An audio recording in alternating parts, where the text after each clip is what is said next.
Oh, hi, Eric. Oh, Jason, I didn't see you there. Today we're reviewing Ga-Rei-Zero. You mean I brought these power tools for nothing?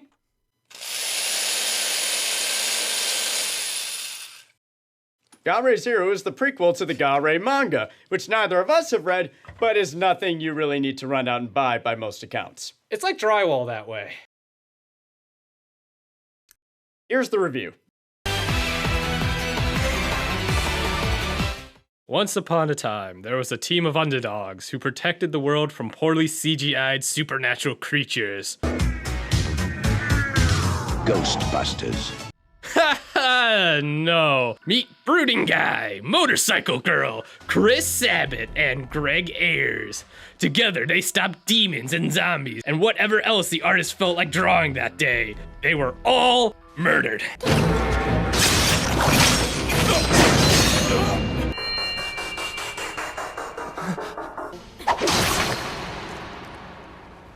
Okay. That was a short one. See you in 2 months!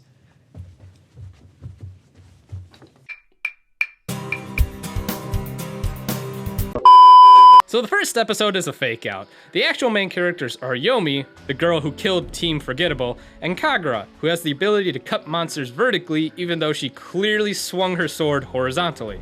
The two of them appear to be trying to kill each other, but also used to be as close as sisters at one point in their past. So the show finally begins properly at episode 3 to explain how we got here. Congratulations, Quentin Tarantino is very proud of you.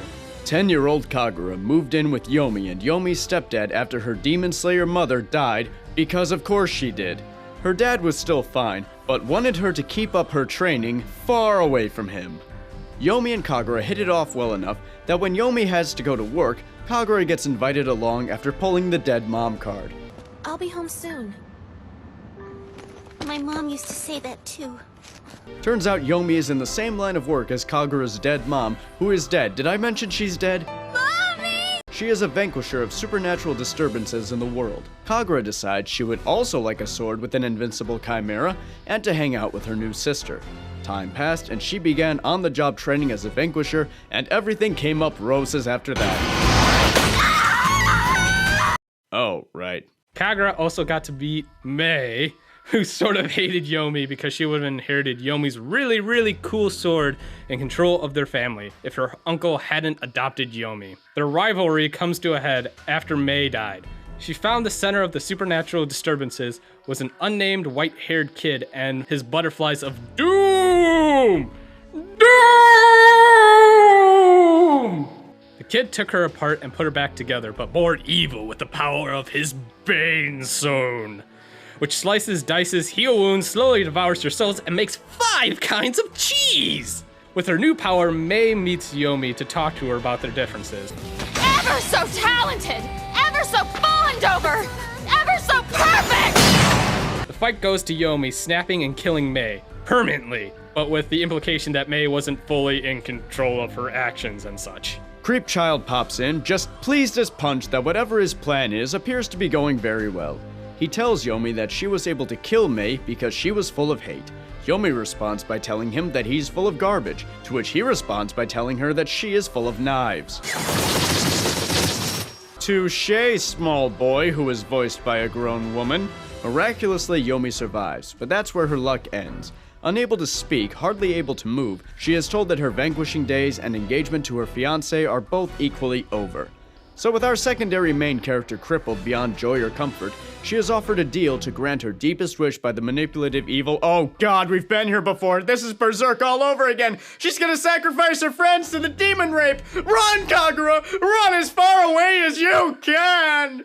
Promising to use his Bane Stone to do for her what he did for Mei, but better, the Creep Child appears to Yomi and gives her a demonstration of its healing powers via bad touch.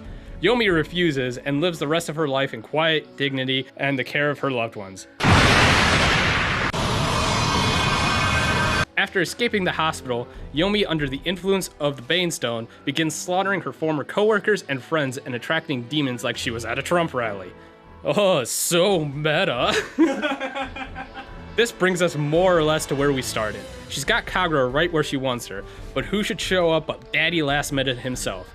He holds his own, but when Kagura fails to assist him in killing someone who is more family to her than he ever was, Kagura's dad gets very, very stabbed.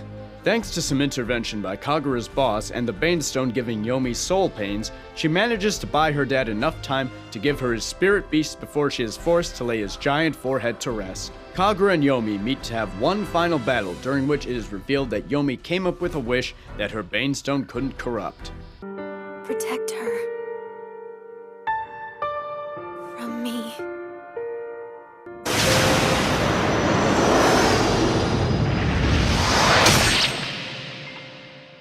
So having lost the people she loved most, Kagura was left alone in that clearing to contemplate how she could continue in this cruel world. Then some zombies showed up.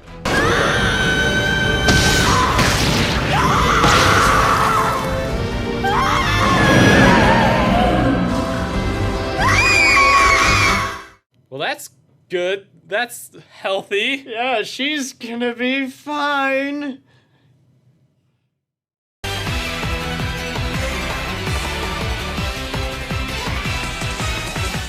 Kagura is a serviceable main character, but lacking the personality or agency that make her anything more than slightly amusing, and because I'm sick of doing these week in and week out, here's her with a donkey face.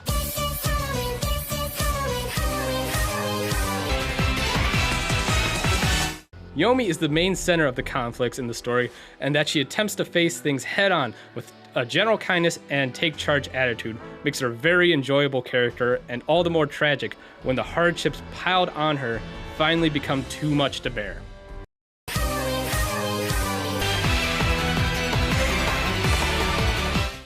Ga-Rei-Zero is one of the most okay animes I've ever seen.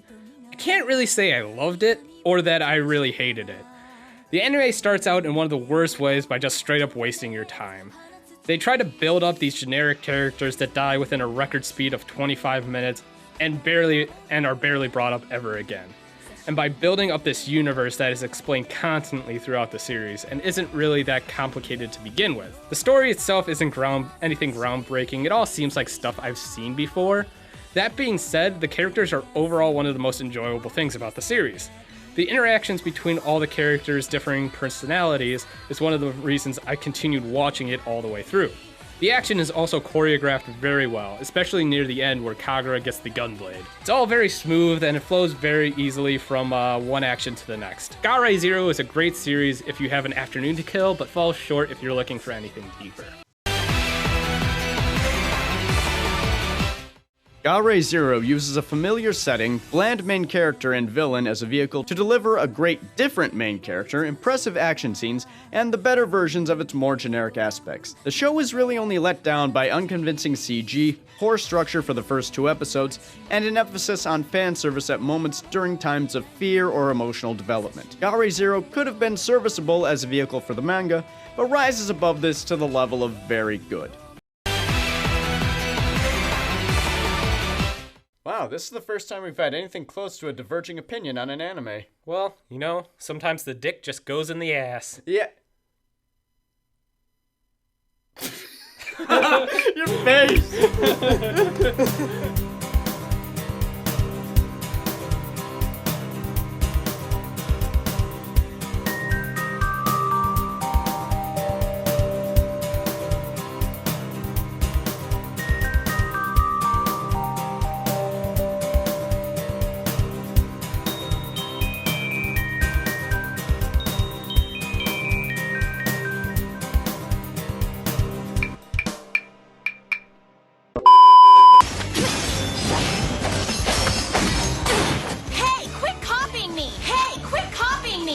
Now, perfectly symmetrical violence never solved anything. She's definitely gonna be fine. Yeah. They cut to a scene later where they're like next to her, or on the car ride home. We're just driving home. Just to give her food. Eating it. No, like a kid shows up at her place like to trick or treat. She has sex for the first time. I haven't even put it in yet. Started screaming louder.